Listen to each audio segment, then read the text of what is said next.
Hello friends, आज की इस वीडियो में हम पढ़ेंगे क्लास 8th की एनसीईआरटी का लास्ट चैप्टर जो कि है वायु तथा जल प्रदूषण के बारे में हम पढ़ेंगे। तो यहाँ पे सारे इंपॉर्टेंट पॉइंट्स मैंने हाईलाइट कर लिए हैं। यहाँ से क्वेश्चन प्रीवियस ईयर में पूछे गए हैं। ठीक है, कौन कौन से क्वेश्चन है वो मैं आपको बता दूंगा। तो चलिए वीडियो को स्टार्ट करते हैं। चैनल को सब्सक्राइब कर लीजिएगा और सारी वीडियोज़ को देखने के लिए आप हमारे चैनल की प्लेलिस्ट में जाएंगे, वहाँ पर आपको बहुत सारी वीडियोज़ मिल जाएंगी। ठीक है, चलिए वीडियो को स्टार्ट करते हैं। देखिए, वायु तथा जल प्रदूषण क्या होता है। देखिए, आगरा का ताजमहल संसार के 7 आश्चर्यों में से एक है, ये सब हम जानते हैं, जी के पॉइंट है ये। परंतु यह सुनकर के दुखी भी होंगे कि क्योंकि सफ़ेद संगमरमर की इस इमारत की भव्यता को इसके चारों ओर के क्षेत्र के वायु प्रदूषण से खतरा हो रहा है। ये यह जानने के लिए उत्सुक थे कि वायु तथा जल प्रदूषण से निपटने के लिए क्या किया जा सकता है। मतलब कि जो ताजमहल है वो 7 आश्चर्यों में एक है, और जो ताजमहल की संगमरमर है, सफ़ेद संगमरमर, उन पे दाग धब्बे आ जा रहे हैं। क्यों? क्योंकि इसके चारों ओर जो शहरों में उद्योग लगे हुए हैं ना, उनसे जो निकलने वाली विषैली गैसें हैं, सल्फर है, इन सबसे अम्ल वर्षा होती है। और जब अम्ल वर्षा होती है तो फिर क्या होता है, जो संक्रमण है वो ख़राब हो जा रहे हैं। ठीक है, उसके बाद देखते हैं जो इनके समय में उपलब्ध थे। देखिएगा, जनसंचार के साधन पर्यावरण की गुणवत्ता में निरंतर हो रही गिरावट के विषय में नियमित रूप से जानकारी देते हैं। हम स्वयं अपने जीवन में वायु तथा जल की गुणवत्ता में हो रही गिरावट के दुष्प्रभाव का अनुभव करते हैं। उदाहरण के लिए, श्वसन रोगों से पीड़ित व्यक्तियों की संख्या में निरंतर वृद्धि हो रही है। आप लोग जानते होंगे कि इस समय प्रदूषण काफ़ी तेज़ी से फैल रहा है, चाहे वो वायु प्रदूषण हो, जल प्रदूषण हो। वायु प्रदूषण से हमारी क्या हो रही है कि जो है सांस लेने में दिक्कत होती है। ठीक है, कई लोगों की फेफड़े वगैरह ख़राब हो रहे हैं, और जल प्रदूषण से कई सारी अन्य बीमारियां यहाँ पे फैल रही हैं। ठीक है, वायु प्रदूषण के बारे में आप जानते हैं। वायु प्रदूषण के बारे में क्या कहता है, देखिए, वायु गैसों का मिश्रण है।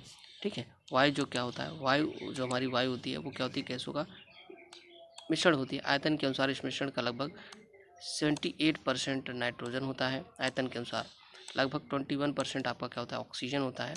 और कार्बन डाइऑक्साइड, आर्गन, मीथेन तथा जल वाष्प भी वायु में अल्प मात्रा में उपस्थित होती हैं। ठीक है, आगे चलते हैं, वो याद कर लीजिएगा, परसेंटेज ऊपर दिया है। ठीक है, देखिएगा, जब वायु जैसे अनचाहे पदार्थ के द्वारा संदूषित हो जाता है, जब वायु ऐसे अनचाहे पदार्थ के द्वारा संदूषित हो जाता है, यानी कि प्रदूषित हो जाता है, जो सजीव तथा निर्जीव दोनों के लिए हानिकारक होते हैं, तो उसे वायु प्रदूषण कहते हैं। यानी कि जब वायु में ऐसे हानिकारक पदार्थ मिल जाते हैं जो कि जीवों सजीव तथा निर्जीव दोनों के लिए हानिकारक होते हैं, तो उनको हम वायु प्रदूषण कहते हैं। निर्जीव कैसे? जैसे संगमरमर का हमने उदाहरण दिया, ताजमहल के संगमरमर का, वो निर्जीव है लेकिन उसको भी नुकसान हो जाता है, तो इसलिए इसे कहा था वायु प्रदूषण। वायु कैसे प्रदूषित होती है, देखिएगा, जो पदार्थ वायु को संदूषित करते हैं उन्हें वायु प्रदूषक कहते हैं। कभी कभी ये प्रदूषक प्राकृतिक स्रोतों जैसे ज्वालामुखी का फटना, वनों में जलने वाली आग से उठने वाले धुएं, धूल तथा धुआं, और मानवीय क्रियाकलापों द्वारा भी वायु में प्रदूषक मिलते रहते हैं। जैसे कि फैक्ट्री, विद्युत संयंत्र, स्वचालित वाहन, यानी कि जो हमारे ऑटोमोबाइल्स होते हैं, जो व्हीकल्स वगैरह चलते हैं, जो गाड़ियाँ वगैरह चलती हैं, जलावन, लकड़ी तथा उपलों के जलने से निकलने वाले धुएं से भी वायु प्रदूषण हो सकता है। ठीक है, आइए आगे चलते हैं। बहुत सी श्वसन समस्याएं वायु प्रदूषण के कारण उत्पन्न होती हैं। पदार्थ तथा प्रदूषक उपस्थित होते हैं। देखो, बहुत सी श्वसन समस्याएं होती हैं जो वायु प्रदूषण के द्वारा उत्पन्न होती हैं। अब हम पढ़ेंगे कि जो वायु प्रदूषण होता है उसमें कौन से पदार्थ उपस्थित होते हैं। देखिएगा, वाहन अधिक मात्रा में कार्बन मोनोऑक्साइड, याद रखना कौन सी चीज़ कहाँ से निकलती है, याद रखना।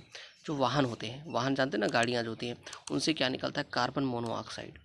ठीक है, कार्बन डाइऑक्साइड, नाइट्रोजन ऑक्साइड तथा धुआं उत्पन्न करते हैं। तो जो हमारे वाहन होते हैं उनमें carbon monoxide, carbon dioxide, nitrogen oxide और धुआं निकलते हैं। पेट्रोल तथा डीजल जैसे ईंधनों के अपूर्ण दहन से कार्बन क्या निकलता है, कार्बन मोनोऑक्साइड उत्पन्न होता है। इसको अपने फेयर में आप लिख लीजिएगा कि पेट्रोल तथा डीजल के अपूर्ण दहन से क्या निकलता है, कार्बन मोनोऑक्साइड उत्पन्न होती है। यह एक विषैली गैस होती है। यह रुधिर में ऑक्सीजन वाहक की क्षमता को घटा देती है। देखो, यहाँ पे मैं आपको समझा देता हूँ। देखो, यहाँ पे जो आपका है पेट्रोल तथा डीजल ना, इसके अपूर्ण दहन से, पेट्रोल तथा डीजल के अपूर्ण दहन से कार्बन मोनोऑक्साइड गैस निकलती है, जिसका फार्मूला होता है CO। क्या होता है, CO, कार्बन मोनोऑक्साइड होता है। CO2 कर देंगे तो कार्बन डाइऑक्साइड हो जाएगा। ठीक है, उत्पन्न होती है, और एक विषैली गैस होती है। यह क्या करती है, रुधिर में ऑक्सीजन वाहक क्षमता को घटा देती है। यानी कि रुधिर में से ऑक्सीजन को निकाल देती है। जब ब्लड से ऑक्सीजन निकल जाएगा तो आदमी क्या होता है, डेड हो जाता है। ठीक है, तो इसको याद रखनी, ये क्वेश्चन डायरेक्ट पूछा आता है कि कौन सी गैस है जो ऑक्सीजन में से, जो रुधिर में से ऑक्सीजन को बाहर करती है, निष्कासित करती है, तो वो कार्बन मोनोऑक्साइड है। ठीक है, चलिए आगे चलते हैं हम लोग। चलिए, यहाँ पे कह रहा है बूझो विशेषताया सर्दियों में वायुमंडल में देखने वाली कोहरे जैसी मोटी परत याद है। यह धूम कोहरा होता है, धुएं तथा कोहरे से बनता है, ठीक है। और धुएं में नाइट्रोजन के ऑक्साइड उपस्थित हो सकते हैं जो अन्य वायु प्रदूषकों तथा कोहरों के संयोग से धूम कोहरा बनाते हैं। इस कारण सांस लेने में कठिनाई होती है, रोग, दमा, खांसी, बच्चों में सांस लेने की समस्या है। आपने अक्सर दिल्ली में सुना होगा कि वहाँ पे क्या होता है, स्मोक बहुत सारे आ जाते हैं। तो वो जो स्मोक होता है ना, वो इसी नाइट्रोजन के ऑक्साइड और सारे धुएं आदि का मिश्रण होता है। बहुत से उद्योग भी वायु प्रदूषण के लिए उत्तरदायी हैं। पेट्रोलियम परिष्करणाएं यानी कि जो पेट्रोलियम रिफाइनरीज होती हैं, सल्फर डाइऑक्साइड तथा नाइट्रोजन डाइऑक्साइड जैसे गैस प्रदूषकों की प्रमुख स्रोत हैं। विद्युत संयंत्रों में कोयला जैसे ईंधन की दहन से सल्फर डाइऑक्साइड उत्पन्न होती है या फेफड़ों को अस्थायी रूप से क्षतिग्रस्त करने के साथ साथ श्वसन समस्याएं भी उत्पन्न करती हैं, ठीक है। आपने तो इसको नोट कर लीजिएगा कहाँ से कौन सी चीज़ें निकलती हैं। जैसे कि नाइट्रोजन डाइऑक्साइड ये प्रदूषक है, सल्फर डाइऑक्साइड भी प्रदूषक है, ये फेफड़ों को अस्थायी रूप से खराब कर सकता है, ठीक है। अब आगे चलते हैं हम, देखिएगा CFC का मतलब क्या होता है, क्लोरोफ्लोरोकार्बन। इसका फुल फॉर्म याद कर लेना, जिनका उपयोग रेफ्रिजरेटर, एयर कंडीशनर तथा एरोसॉल फुहार में होता है। तो इसको नोट कर लेना, CFC का प्रयोग कहाँ कहाँ पे होता है। CFC का प्रयोग रेफ्रिजरेटर यानी कि जो फ्रीजर होता है हमारा उसमें, एयर कंडीशनर AC में होता है तथा एरोसॉल फुहार में होता है। CFC के द्वारा वायुमंडल में ओजोन परत क्षतिग्रस्त हो जाती है। इसको भी नोट कर लेना कि CFC के द्वारा क्या होती है, हमारे ओजोन परत जो होते हैं क्षतिग्रस्त हो जाते हैं। ओजोन परत क्या करती है, ओजोन परत का काम क्या होता है, तो ओजोन परत जो होती है वो सूर्य से आने वाली हानिकारक पराबैंगनी किरणों से हमें बचाती है। तो आपको यहाँ पे ये बताना है कि मैं आपको बता देता हूँ कि ओजोन परत कौन से मंडल में पाई जाती है, ये आपको बताना है। और मैं एक चीज़ यहाँ पे आपको बताता हूँ कि ओजोन परत की जो मोटाई होती है उसको हम डॉप्सन इकाई में मापते हैं। डॉप्सन डा प्याग मात्रा आधा बा सा न, डॉप्सन, ठीक है। आपको ये कमेंट करके बताना है कि ओजोन परत किस मंडल में पाई जाती है, क्षोभ मंडल, सप्ताह मंडल, मध्य मंडल, आयन मंडल, वायुमंडल, किस मंडल में पाई जाती है, ये आप कमेंट करके बताना। साथ ही मैंने आपको एक जीके बता दिया कि ओजोन की जो मोटाई होती है उसको डॉप्सन इकाई में मापते हैं, डॉप्सन में, नोट कर लेना। चलो, तो ओजोन क्या करता है, हानिकारक पराबैंगनी किरणों से हमें बचाता है। ओजोन छिद्र के बारे में आपने सुना होगा, सुना होगा ना, ओजोन में छिद्र हो जाता है, ओजोन की परत जो होती है उसमें छिद्र हो जाता है। अच्छा है कि CFC के स्थान पर हम कम हानिकारक रसायनों का प्रयोग करें। तो CFC से क्या होता है इसके बारे में पढ़ लिया। CFC कहाँ प्रयोग होता है, refrigerator, conditioner, air conditioner, AC और एरोसॉल फुहार में। ये क्या करता है, ओजोन परत में छिद्र कर देता है, ठीक है। इन गैसों के अतिरिक्त डीजल और पेट्रोल के दहन से चलने वाले सुचालित वाहनों द्वारा अत्यंत छोटे कण भी उत्पन्न होते हैं जो अत्यधिक समय तक वायु में निलंबित रहते हैं। ये दृश्यता को घटा देते हैं, जैसे है सांस लेने पर ये शरीर के भीतर पहुंचकर रोग उत्पन्न करते हैं।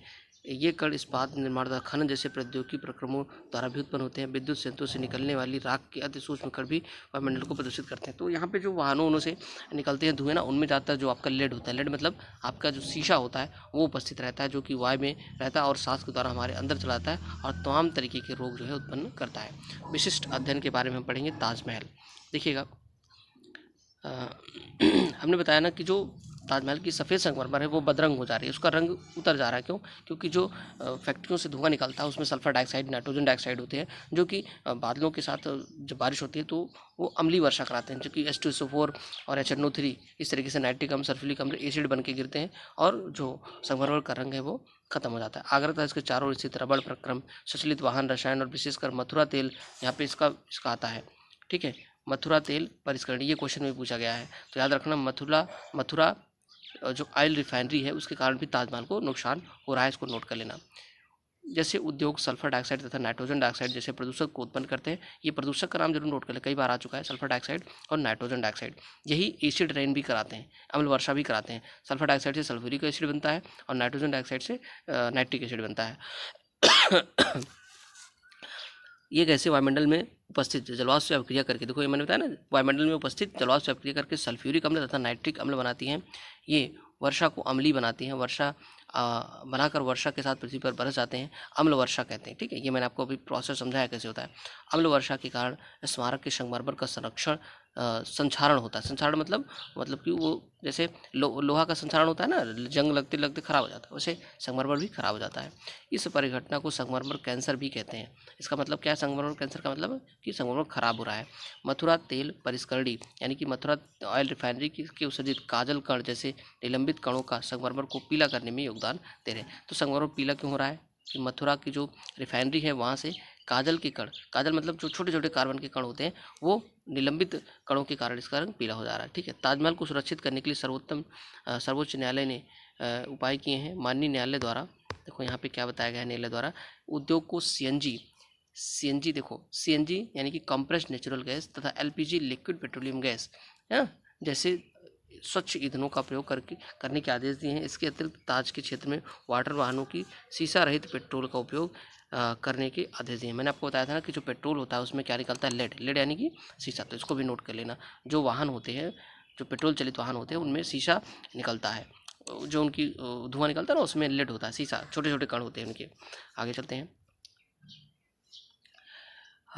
ठीक है, आइए, पौधा घर प्रभाव क्या होता है, ग्रीन हाउस इफेक्ट क्या होता है, इसके बारे में पढ़ लेते हैं। ग्रीन हाउस इफेक्ट क्या होता है, देखिए, सूर्य की किरणें वायुमंडल से गुजरने के पश्चात पृथ्वी की सतह को गर्म करती हैं। पृथ्वी पर पड़ने वाले सूर्य के विकिरणों का कुछ भाग पृथ्वी द्वारा अवशोषित कर लिया जाता है और कुछ भाग परावर्तित होकर वापस अंतरिक्ष में लौट जाता है। परावर्तित विकिरणों का कुछ भाग वायुमंडल में रुक जाता है। यह रुका हुआ विकिरण पृथ्वी को और गर्म करता है। यदि आपने किसी पौधाशाला, नर्सरी अथवा अन्य किसी स्थान पर पौधा घर को देखा हो तो याद कीजिए कि सूर्य की ऊष्मा पौधा घर में प्रवेश तो करती है पर इसे बाहर नहीं निकल पाती। यही रुकी हुई ऊष्मा पौधा घर को गर्म करती है। पृथ्वी के वायुमंडल द्वारा रोके गए विकिरण यही प्रभाव करते हैं। यही कारण है कि इसे ग्रीन हाउस इफेक्ट या पौधा घर प्रभाव कहते हैं। इसको मैं आपको समझा रहा हूँ, 1 मिनट को। कहते हैं इस प्रक्रम से बिना पृथ्वी पर जीवन संभव नहीं हो सकता। यह प्रक्रम जीवन के लिए खतरा बन गया है। इस प्रभाव के लिए हवा CO2 की अधिकता उत्तरदायी है। देखो, यहाँ पे CO2 हमारे लिए हानिकारक भी होती है और लाभदायक भी होती है। कैसी होती है, ग्रीन हाउस इफेक्ट क्या होता है, एक बार में देखो आप समझ लो। देखो, 1 मिनट में आपको समझाता हूँ ग्रीन हाउस इफेक्ट, फिर आपको समझ में आ जाएगा। देखो, 1 मिनट। देखो, यहाँ पे ये क्या है, हमारा सन से लाइट आती है। ठीक है, ये सन से लाइट आ रही है और ये हमारी क्या है, पृथ्वी। क्या है ये, पृथ्वी। तो जब सन से लाइट आती है तो जो सूर्य की ऊर्जा होती है, कुछ तुम्हारी पृथ्वी अवशोषित कर लेती है और कुछ क्या करती है, परावर्तित कर देती है। सूर्य का प्रकाश और ऊष्मा जो होती है, वो ऊष्मा क्या करती है, परावर्तित कर देती है। अब अगर सारी ऊष्मा बाहर ही चली जाएगी तो पृथ्वी रात में बहुत ज़्यादा ठंडी हो जाएगी, यानी कि पृथ्वी का तापमान बहुत ज़्यादा ठंडा हो जाएगा, जिससे दिन में बहुत अत्यधिक गर्मी, रात में बहुत अधिक सर्दी पड़ जाएगी। तो हमारे वायुमंडल में जो उपस्थित गैसें होती हैं, मेनली कौन सी गैस है, CO2। कौन सी है, CO2। ये CO2 जो वायुमंडल में उपस्थित होती है ना, ये क्या करती है, पुनः जो विकिरण जा रहे हैं इनमें कई सारे ऊष्मा के विकिरण को फिर से पृथ्वी पर भेज देती है या अपने पास इकट्ठा कर लेती है, यानी कि वायुमंडल मतलब पृथ्वी के वायुमंडल के अंदर ही रहती है, वायुमंडल, ठीक है, अंदर ही रहती है। तो इससे क्या होती है, हमारी पृथ्वी और अधिक गर्म रहती है। तो पृथ्वी जब गर्म रहती है तो क्या होता है, जल, जो हमारे जीव जंतु हैं, पेड़ पौधे हैं, सबको एक उचित तापमान मिल पाता है, जिससे उनका जो है ग्रोथ उनकी हो पाती है। तो आपको यही ग्रीन हाउस इफेक्ट है। कौन सी गैस जो ज़्यादा बेनिफिशियरी होती है इसमें आपका CO2 है। ठीक है, प्रोसेस आपको समझ के, पहले सनलाइट धरती पे आएगी तो पृथ्वी क्या करेगी, इसको अवशोषित करेगी, कुछ भाग ये परावर्तित करेगी। जब ये परावर्तित होकर वायुमंडल में जाने लगेगा बाहर, तब इसको CO2 रोक लेगी। CO2 रोक करके इसको फिर से पुनः इधर धरती की तरफ भेज देगी। तो इससे क्या होगा, हमारी पृथ्वी गर्म रहती है। ठीक है, चलो, इसलिए CO2 हमारे लिए लाभदायक भी है, हानिकारक भी होती है। देखिए, क्या आप जानते हो, CO2 वायु का एक घटक होता है। ठीक है, CO2 क्या होता है, वायु का एक घटक होता है। पौधों के लिए कार्बन डाइऑक्साइड की भूमिका का भी आप अध्ययन कर चुके हैं। पौधे क्या करते हैं, कार्बन डाइऑक्साइड लेते हैं और ऑक्सीजन बाहर करते हैं। परंतु यदि वायु में CO2 की अधिकता हो तो प्रदूषक की भांति कार्य करता है। यानी कि CO2 की मात्रा तुम्हारे लिए बहुत आवश्यक है, लेकिन एक निश्चित मात्रा, उससे ज़्यादा अगर हो जाएगी तो फिर वो क्या होगा, प्रदूषक की भांति भी कार्य करने लगता है। ठीक है, तो CO2 का उपयोग और दुरुपयोग दोनों समझ लीजिए। एक और मानवीय क्रियाकलापों के कारण निरंतर CO2 वातावरण में मोचित हो रही है, यानी कि वातावरण में जा रही है, तथा दूसरी ओर वन क्षेत्र घट रहे हैं जो प्रकाश संश्लेषण के लिए वायुमंडल से CO2 का उपयोग करते। जैसे अगर CO2 खूब निकल रहा है तो पौधे उसको अवशोषित करते ऑक्सीजन बना देते थे, लेकिन अगर पेड़ पौधे ही नहीं रहेंगे तो क्या होगा, इसके कारण CO2 की मात्रा जो है वो कम हो रही है। वनोन्मूलन के कारण वायु में CO2 की मात्रा बढ़ जाती है, क्योंकि CO2 की खपत करने वाले वृक्षों की संख्या घट जाती है। इस प्रकार मानवीय क्रियाकलाप वायुमंडल में CO2 के संचय में योगदान देते हैं। CO2 ऊष्मा को रोक लेती है और इसे वायुमंडल में नहीं जाने देती। परिणाम स्वरूप वायुमंडल के औसतन ताप में निरंतर वृद्धि हो रही है। इसे विश्व उष्ण यानी कि ग्लोबल वार्मिंग कहते हैं। मीथेन, यहाँ पे गैसेस के नाम लिखे हैं, इसको हम नोट कर लेते हैं कि मीथेन, CH4, नाइट्रस ऑक्साइड और जलवाष्प जैसी अन्य गैसें भी इस प्रभाव में योगदान करती हैं। CO2 की भांति इन्हें भी पौधा घर गैस कहते हैं। यानी कि ग्रीन हाउस गैसेस कौन कौन सी हैं, CO2 है आपका, मीथेन है, नाइट्रस ऑक्साइड है, जलवाष्प यानी कि H2O है, आदि अन्य गैसें भी इस प्रभाव में योगदान करती हैं। ठीक है, इन गैसों के नाम याद रखना, यहाँ से क्वेश्चन पूछे जाते हैं। ठीक है, सीटेट में ये क्वेश्चन यहाँ से पूछा गया था, नाइट्रस ऑक्साइड वाला ऑप्शन जो है वो सही था उसमें। विश्व उष्ण एक गंभीर समस्या है, यानी कि ग्लोबल वार्मिंग के बारे में यहाँ पे बताया गया है। ग्लोबल विश्व उष्ण का मतलब होता है ग्लोबल वार्मिंग। ग्लोबल वार्मिंग के कारण समुद्र तल में एक आश्चर्यजनक वृद्धि हो सकती है। कई स्थानों पर तटीय प्रदेश जलमग्न हो चुके हैं। विश्व उष्ण के विस्तृत प्रभाव ऊष्मा वर्षा प्रतिरूप कृषि वन पौधे तथा जंतुओं पर हो सकते हैं। ऐसे क्षेत्रों में जो विश्व उष्ण से आशंकित हैं, रहने वाले अधिकांश व्यक्ति एशिया में हैं।